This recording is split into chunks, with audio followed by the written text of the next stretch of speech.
What's up guys, welcome to my vlog.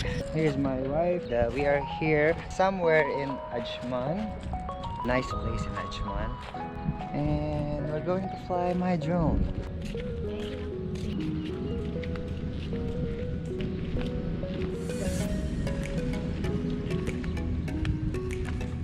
Marina 1, no swimming, no motorcycle.